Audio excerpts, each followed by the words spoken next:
Now, understanding a little bit about the landscape of where we are today, one thing that's paying off a lot and that's really risen and really been a kind of a gasoline meets, an already an existing fire is extortion and then the pandemic. The pandemic provides a new context, a new excuse, if you will, for cyber criminals to leverage and that aspect of life to introduce false claims or false pieces of information, all for the purposes of trying to inform, trying to protect, but they're really perpetrating a valid entity. There's a lot of entities that are trying to perpetrate the CDC as an example, or maybe the World Health Organization or NIH, or different even local hospitals and healthcare providers that might have some role within the current pandemic that we have.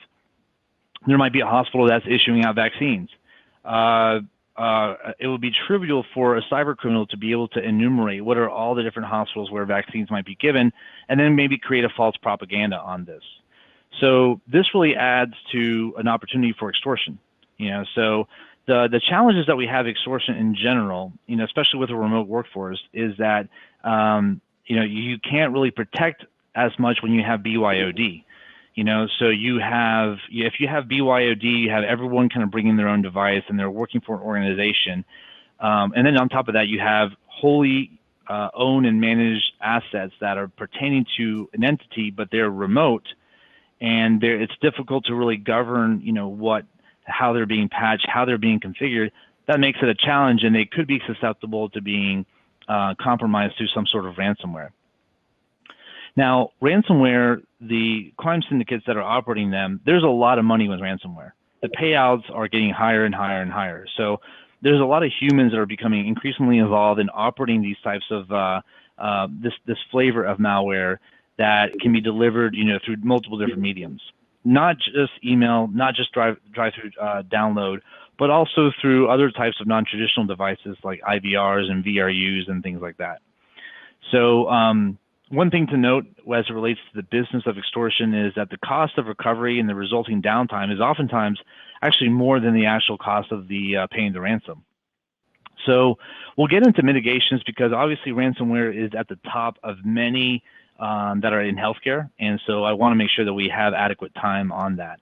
But kind of foreshadowing to some of the mitigation strategies, let's take a look at this slide. So the question is are you ready, and to what degree are you ready across these 4 different types of capabilities, which honestly have been proven to be quite effective. So as we look at this, infographic here that we got from, being a part of the Gartner family, we basically see 4 different types of efforts here. So if you as an organization in healthcare are investing in some level of ransomware readiness and that level of effort is high, you're lowering your risk for an overall, ransomware, event.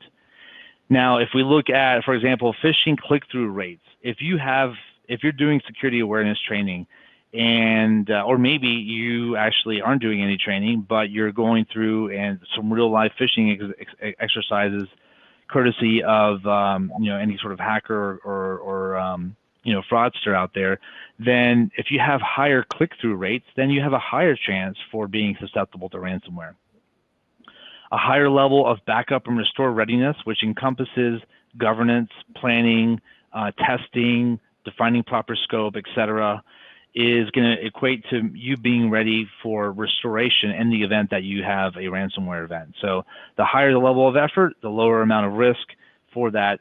On the flip side, on the business continuity readiness, if you're not doing much in that area, if you're not planning, if you're not testing, if you're not doing much in this area, then guess what? You're going to be, probably more susceptible to ransomware payouts that are pretty substantial. Now, this slide, this presentation here is really about trends. One trend that's really should be on everyone's mindset should be on the mindset of encompassing supply side. Supply side attacks are increasing.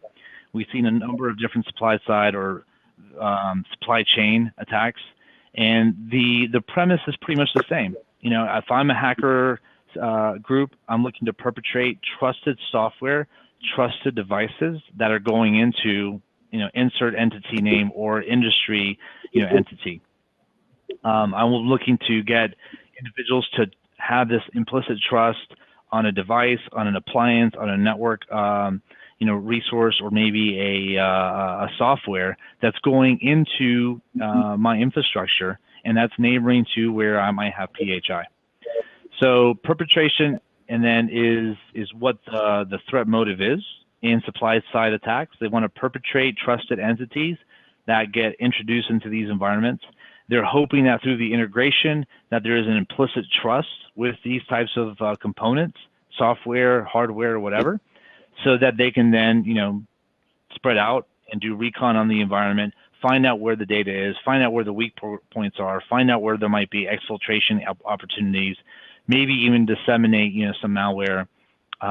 Establishing persistence is a goal. There's nothing like, just basically latching on like a parasite as a cyber criminal, and then not doing your full payout with one fell swoop, but just going ahead, just establishing residency, if you will, illicitly into a compromised healthcare entity, and then staying there for a while, doing your homework, casing the place, logically speaking, as it were. But some key things to consider here is that, as we are all familiar with HIPAA and high trust in terms of evaluating, how we ourselves as covered entities or as a business associate might be performing, it's important to understand that these are just the minimal thresholds for security, and especially as it relates to vendor security or your vendor security.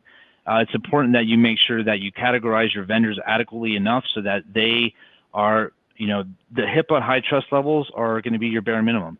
You want to be able to think about what's at stake with that relationship with that supplier, and making sure that they've been asked the tough questions, so that if you're depending on them for a service, that they have the necessary security mechanisms in place to respond favorably in the event of an attack or a threat.